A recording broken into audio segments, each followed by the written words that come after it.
Hello guys, I am Muka Mdali and this is Ubunifu TV. Ubunifu TV is all about innovation and startups. We are looking at guys who are doing well in innovations and whose startups are unique in a certain way. Today, I'm in Huruma, where I've found a young man who is doing very well in farming, but wait, this is goat farming. But what makes his farm unique? He'll be able to tell us. I'll allow him to introduce himself, alafu atuambie pia story yake. Hey, my name is Kelvin Oduny, farmer number 1 from Huruma Town Youth Group. Yeah, and I do dairy goat farming. I like it. You say farmer number 1. Why do you call yourself farmer number 1? I call myself farmer number 1 because I'm proud and I took it over from the late Mzee Moi because he was known as a farmer number 1. So farmer after he went, one, teacher number 1. Yeah, he had to replace that now. Okay. So you are the next Moi in short. Exactly. Am I in terms of farming only? In terms of farming. In terms of farming. Even leadership. Exactly. Yeah. Oh, by the way, you told me that you also head a youth group within Huruma. Exactly. Hebu tuambie kuhusu hii youth group. Ina bring watu gani? So the group that we have is called Huruma Town Youth Group, whereby we deal mostly on the activities of empowerment. So we want to engage young people to come together so that we can bring our small resources together towards bringing development into the area that we are right now. Oh, nice. Now, first of all, I must say I love your farm. Thank you. I heard about your farm and I was like, why does this young man, in Nairobi yote, why do you choose to do farming and of all, goat farming? Kwa nini? Yeah, goat farming to me is a unique thing. Now, the main thing that made me do it is what came from my history. So you find that I lost my parents at a very early age, and the reason was being that the doctors prescribed for food supplement, which as a family we could not afford at that time. So I ended up losing my parents at an early age. So that thing has been really jogging my mind until the day I met a farmer from Mathare who inspired me to kickstart the initiative with an aim of producing a food substance that could supplement the food nutrient into those people who need to boost their immune system. Pole sana, and may your parents rest in eternal peace. Asante. So why, in terms of goat farming, how did you settle for goat farming, and for what purpose do you keep goats? Why goat farming is a very good entity, because one, here in Nairobi, you find that space is very minimum. So when you want to put like a cow, space that you can put one cow, you can put 3 dairy goats. So when you do that calculation, you find that it is better to keep a goat because even the work itself is not that kama ya ng'ombe. So you find that it is easy to manage goat compared to cow, and then the milk itself is higher price compared to ya ng'ombe. Ya ng'ombe, kwani ya ng'ombe sahi supermarket tukinunua packet ya kama half a liter tunanunua at about 50 shillings. At how much would I buy goat milk? Kwa bei ya chini ya mtu wa mbuzi utapata ule wa chini kabisa atakuzia half at 75. Oh really? Wengine 100. So it depend na mkulima and then pia customer bases yako. Unakasi tuko huku lo Modaiga Mathare, so lazima pia tuangalie watu wako hii area. Lakini let me ask, of all things in Nairobi ukachagua farming. Bro, farming, and that's why I'm proud to be a farmer because one, nikianza after high school by the way, na nikiwa shule nilikuwa nachukia agriculture mbaya. But after kutoka nje ndio ile venye nimekuambia ile shida nilikuwa nayo ili ni inspire kuingilia ukulima. Na hii ukulima niliingilia sababu gani? Job haziko hapa mtaani. So tunaambiwa tu create hizo opportunity. Na tuta create opportunity gani? Lazima uingilie ile yenye imekubamba. So mimi ukulima ndio imenibamba na ndio kwa maana na do passionately. Anytime utanipata tu kwa shamba. So unapata ilikuwa ni ku create venture yenye neza jicreate na opportunity kujiempower na kuempower other young people kwa society. Na talking of empowering other young people in society, how has your endeavor or your initiative empowered the society around you? Yeah, I can say it has empowered so many people because at once they didn't know the meaning of umuhimu ya hii mambo ya mbuzi. But as I talk right now, many people have appreciated and bought the idea. kuna sahi wakulima wadogo washaanzisha wenye ni mo inspire na wameshaanza kufanya hii mambo ya mbuzi kwa sababu gani? Ile maziwa na produce ni kidogo sana. So I have to have other channels zenye tunaleta pamoja ndio tuweze kutosheleza customers wetu. Yeah, because that was to be my next question. Nimeona hapa hivi uko na mbuzi kama wangapi hapa? Tukianza zilikuwa mbuzi 3 zenye the first lot tulinunuliwa na Ministry of Agriculture Livestock Department because tumetembea nao hiyo njia yote na organization inaitwa Mazingira Institute wenye pia kwa kitu train. So they were 3 na unfortunately one died but from that tumekuwa tukingangana na hizo zenye zilibaki zenye saizi zimezaana ziko 27. Na in the past zenye zimezaana hapa. Zenye zimezaana hapa. Na kuna zile tumeuza pia. So nilianza 2014 up to now. So it has been si eti ni kitu wetu umeamka jana ukaanzisha leo. No, it has been a long journey yenye imekuwa tough na pia iko sweet at the same time. Talking of sweetness, hebu tuambie sweetness ya hii business. Ile utamu kabisa so that nikiwa nataka kuianzisha nijue ya kwamba this is the market. You know, what products can I bring out of goat milk? Ama ni kuuza tu maziwa? Utamu ya kwanza yenye lazima ukijua ni kwanza inaanza na wewe kwanza. Mimi ukiniangalia saa hii nikikwambia na ile age yangu niko naenda kwa senior youth. But ukiangalia sura yangu yenyewe utakubaliana nayo cause hii maziwa. So mimi ndio first customer wa hii maziwa. Then hii maziwa unapata sasa iko na high demand kwa watu. Since sasa kuna high cropping hizi lifestyle diseases. So watu wanaandikiwa kutafuta maziwa ya mbuzi ama ya ngamia. So hiyo ni plus yenye tunaweza sema it's a gold mine. Then number 2 unapata zile byproducts zake zingine zenye tunafanya processing sasa. Nili opt badala tu kuuza raw milk. Hiyo ndio nimekuwa nikiuza. Sasa zile kuna wakati niko na maziwa mingi nafanya processing. So hii processing unapata nafanya yogurt na tengeneza yogurt. Sasa hapo ndo this is where the unique part comes in. Exactly. Okay? Ya kwamba you decided now no I'll not sell goat milk. Because again labda mbuzi moja itakutolea 3 liters 4 liters. Ukiuza labda that's 100 bob, you'll only get 600 shillings from a goat. Exactly. Ukaamua sasa let me go into processing. That is value addition. Okay? What triggered it? Na uliona market wapi ndo uanzishe hiyo? Through organization itwa Somo Africa, wameni-engage wakanipeleka kwa program flani ya 3 months training in entrepreneurship. So within that platform kuna soko wanakuanga nayo. Hapa Parklands, Westlands I mean. So unapata nilipoenda hiyo soko mara kwanza nilipata network ya customers wageni after kwenda pale. So kwa na ideas kwamba what about yogurt? Mbona una yogurt? Unaona kitu kama hiyo, cheese, vitu sikuwa najua. So nilikam back kwa drawing board nikasema kama kuna watu wameulizia it means hapo kuna lazima kuna market kidogo. So nilitry the first ya but after kutrainiwa. So we were trained. Niliita members wangu tukakuwa trained na Ministry of Agriculture Livestock. So tukaanza na kuna wale customers wenye wanajua mpaka saa hii wanaitaka. So changamoto tu ni venye maziwa sipati mingi. Juu sasa hii mtengeneza na demand kulingana venye mtu ame request ndio namtengenezea juu maziwa nayo inaenda. Na tukisema optimum production ya hii farm wakati unatoa maziwa mingi zaidi ni kama how many liters? Nikitengeneza ile maziwa nishatoa mingi kabisa ni 12 liters. 12 liters. Na hiyo 12 liters uliuza within how long? Hiyo inaisha hiyo siku. Sasa zile mbuzi wamejifungua maziwa inakuanga inaenda juu. So customers mu already nisha alert. Maziwa itapatikana. So mu nimeandika tu jina za customers client. Kama kwa wiki unapata nimepanga venye wanafaa wapatie maziwa. So unapata kuna wa Monday, Tuesday mpaka Friday. Na umeniambia kwamba kuna a number of products that you're doing. Which are these products? Yogurt? So the first product yangu ni raw milk. The second product ni yogurt. The second product ni cheese. The third product ni cheese. Yenye watu wengi huku Lower Muthaiga watambui. Exactly. Now hiyo hata ndo wasiwasi wangu. Hapo uko Lower Muthaiga. Okay? Kitu ya kwanza hata goat milk, is it wameikubali hapa? Mara kwanza ilikuwa changamoto kwao kukubali.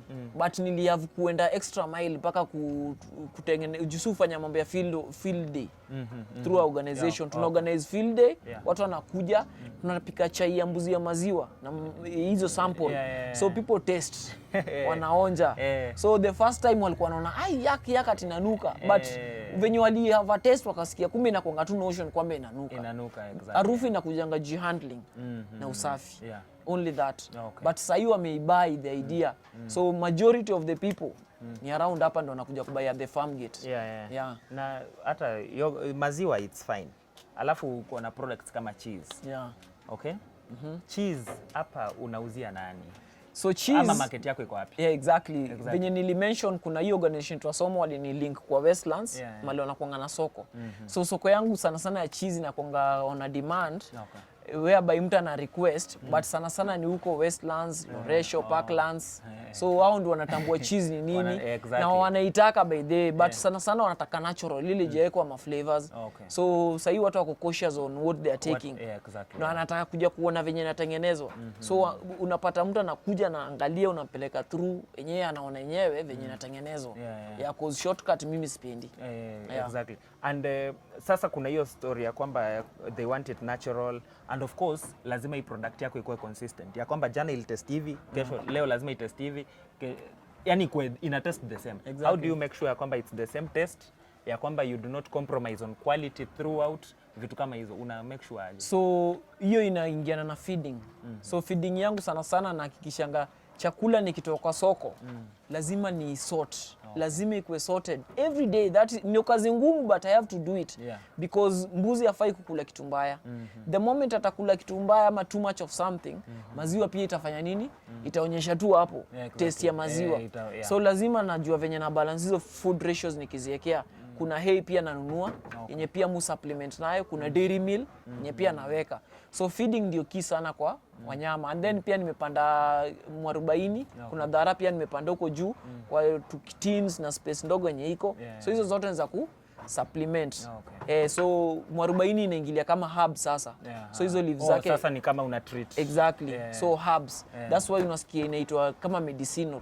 Na kuna pia plants zingine pia nilipewa na mkulima fulani nikapanda. So muzipatia pia hizo kidogo kidogo, ingaje sina space kubwa, but hizo zina kama saa medicinal. Now talking of medicinal coming from mwarubaini, kuna kuanga na vaccination ya mbuzi, and do you do it? Kuna vaccination yenye inakuanga na sana sana watoto wale wa mbuzi wenye wako 3 to 4 months. Kuna zile vaccinations zinapatiwa. Kwanza kuna ile inakuanga ina nini sana, vaccination nyingine key sana yenye inakujanga inasumbua ni kama mafua ya mbuzi. So vet, kuna vet personal mwenye anakujanga kwa shamba. So suwa tunapatana na yeye na pia ministry kuna vet wao mwenye ukuja on board mwenye anakuja kuangalia wanyama wako aje. So vaccine ni key sana mbuzi akiwa mdogo kabla juu. Kisipofanya hivyo baridi ikikuja sana sana inazimalizanga. Na so far tangu uanze hii biz unaweza sema of course kumekuwa na challenges. Umepoteza kama first of all, challenge ya kwanza ni mbuzi kukufa. Umepoteza kama mbuzi wangapi so far? Mara mwanzo zilikufa tena sana. Kwa sababu zinazaliwa zinakufa. Sasa unajua mimi niko kwa hiyo process, zikisha kufa ndio nataka kujua mbona hizi mbuzi zilikufa. Ndio nikiengage daktari sana anaanza kuniambia hujafanya hii hujafanya hii, unaelewa? So unapata yule daktari si saa yote yako hapo kwa shamba. Unapata sasa kuna hiyo changamoto inatokea, then baadaye ndio mnarealize hivi. But ni take positively kwa sababu gani? Hizo mbuzi nimekuwa nikilose. Siwezi sema ni which number, but kuna zile zenye zilikufa. Umeelewa? So ininipatia advantage sababu gani? Daktari sasa zile amekam. Sukuwa tumesikizana kwa shamba. Akitibu lazima kitabu iandikwe chini mbuzi imetibiwa siku fulani na nini imetibiwa. So unapata hata saa zile daktari hayuko.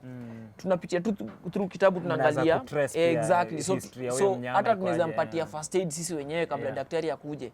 Kama hii wakati wa lockdown. Kuna time mbuzi ilikuwa inanid hapa hivi urgent medication serious. So unapata tulikuwa natumia simu kwa daktari na sisi wenyewe tunaifanya hapa na mbuzi ikapona. Serious? Exactly. So mkaitibu hapa locally, labda alikuja tu akaangalia baadaye. Angekuja juu alikuwa Ngong na kumefungwa. Alikuwa Kajiado. Exactly. So unaona ilikuwa ni issue juu Nairobi imefungwa. So ikakuwa ni simu na kufanya hapa. Na tukafanya by day. So ikatupatia pia nguvu, kumbe tunaweza. Now nini ukiangalia kama process ya kutengeneza yogurt. Ukiangalia hizi big companies ziko na some very sophisticated machines. Vitu kama hizo they are highly capital intensive. Inataka do mob nini. Wewe process yako ama umenunua hizi machine ama ulinunua wapi, ama kama hauna hizi machines, how do you do it? Machine hatuna, tujafika hiyo level, but God willing tutakuja kufika hapo. So through the knowledge ile tumepatiwa, tunatumia the easily available resources. So hizo ni masufuria, uko na gas hapo. Sufuria tu ni venye bora zikuwe double. Boiling heating yake ni double. Then uko na thermometer. Then uko na zile vitu zinahitajika kama hiyo culture. And then kwa maziwa mbuzi sasa unajua ni tofauti na ya ng'ombe. Kuna kitu special yenye lazima utaadu kwa hii ya mbuzi ndio yogurt yake iweze kukua, iweze kutokea. Na ukiangalia hiyo process yani inakuanga delicate sana. Very delicate.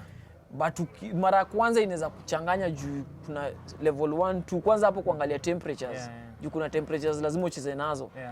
Kwa hiyo heating. Ushaiamka tu ukapata ile maziwa yote yenye ulikuwa unatengeneza yogurt West? Kuna time iliharibikanga by the way. Na hiyo time tulikuwa tumefunzwa, so sisi tunajaribu wenyewe. Kumbe kuna mistake tulifanya. Pale malipa cooling. Tulifanya makosa kidogo. So baadaye ndio tukarealize hapo ndio tulifanya makosa. So mkatupa ama mkakunywa kama mala? Sasa hiyo hatuwezi tupa. Unajua si shamba tupangi chakula juu. Chakula yenyewe ni sawa. Si atuuzi mtu, but sisi wenyewe lakini wenyewe mnaichapa. Tunaendelea nayo. Cause pia kuna ile delicate nini ya kuhandle market. Unaweza sema eti acha tuuze tu leo tuone, upoteze market. Hiyo hatuwezi. Hata mnyama tuseme for example ametibiwa na daktari, maziwa yake tunapatia mbwa ama pusi. Cause antibiotics kuna muda ile yenye inafaa ichukue. Na hiyo ndio mistake yenye wakulima wengi wanafanya. Shortcut. Wewe umeweka mnyama dawa, unauza maziwa. Ifai hata kidogo. Na hiyo ndio humanity yenye tunasema tunafaa tukue nayo. Sasa zile mimi na value chakula ni juu mimi naweza ikula. Mbona nikuuzie kitu mbaya yenye mimi siwezi kula? Wewe mwenyewe huwezi kula. Haifai. What would be your word to youths in terms of watu wanaona agriculture ni chafu, watu wanataka wapige simu tu waambiwe shamba inaendelea vizuri nini, yeye ako kwa ofisi West ama ako kwa ofisi Tao. Wewe unaambia nini mayo? Kitu mimi naweza sema kwa young people ni kwanza vitu zilichange. Ile wakati ya kutegemea greener pastures pekee, white collar jobs hakuna ndugu yangu. Ni ku create opportunity hapa mtaani. That's why mimi niko hapa. Na niko very proud kwa sababu one, nikitoka hapa hakuna mahali pengine nitaenda kutafuta job. Unaona, hii ndio mboka yangu. Na so lazima niichape. So nizaambia tu a young person mali yoyote mali yuko kwamba any idea yenye uko nayo usidharau.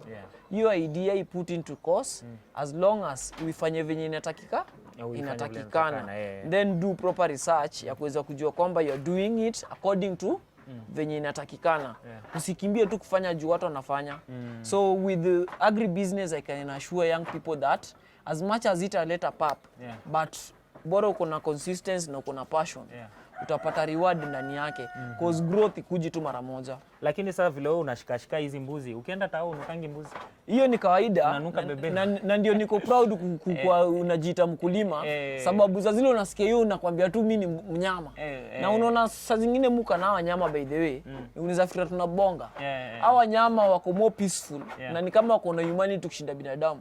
Saa zile uko na stress zinakuja console hao wanyama. Really. Unakaa tu pale zinakaa kando yako. Yani zinikazi zinajua mood. Zinajua mood yako. Exactly, unaona? So hao wanyama wana mpaka ile therapy ya mind ya stress zinakusaidia pia kurelieve. So ni kitu naweza sema si wanyama tu pekee. Venye unaichukua na ile passion itaenda extra. Itakuwa sasa ni kama familia yako. Kama mimi wanajuanga ni familia yangu, nikiingia wanajua nimeingia. Sasa chakula wanajua Buda amekaa. Hiyo ndo mali hapo ndo tunakulia na mseme. Kukamua pia nikiita tu jina mbuzi na kama. Kila mbuzi unazita moja hivi. Kila mbuzi iko na jina. And you know all of them, hizo 27. Nikiita tu Eliza anakama. Nikiita tu Karo mzungu anakama. So kila mmoja anajua jina yake na mpaka niite ndiye atoke. Kuna mpaka Karo mzungu. Mbona umemwita Karo mzungu? Azeni ni mzungu juu ni sun and white. So tunamuita mzungu. Kama huyu ni nani? Huyu ni mtoto wa Silver. Dume sana sana tupatie jina. Dume za kuenda. Okay, so kike ndo tunapatia jina. Juu kike ni maziwa, ni gold mine hapa. And that's why you have female names. Exactly. So dume ile tunapea jina ni kama hiyo yenye nilitoa Kibidav. So hiyo tunaipea jina cause generation yake lazima tuifuatilie. Lazima muijue. So kama hiyo ni Toggenburg but aka Magufuli. Magufuli, long live Magufuli. Ilikuja hiyo time Magufuli alipass. So tunakumbukanga na hiyo. Nice. Long live Magufuli. Magufuli was a strong leader. What is your dream about hii farm? Unataka ifike wapi? Personally tukianza hii shamba ilikuwa ikukaa shamba but sasa hii inakaa shamba. So me personally one day I'll like God akini bless nikuwe na ranch. Ranch na maanisha nini? Ni kueneza fanya hizo value chain zote zenye ziko within mambo ya dairy goat milk. Unaelewa? Kama ni processing ni kitu inaendelea poa. Unaelewa? Kama ni production kitu inaendelea vizuri. Kama ni vyakula zenye tunafaa tu feed nazo, kuna plantation mali nimeweka tu hub zangu zenye nimepanda. Umeelewa? Zenye yani hata ukikuja una admire. That is a great dream na mimi na wish all the best. Asante. I can call you the original Mbuzi gang. Asante sana. Farmer number one. Farmer number one. Asante. Thanks sana.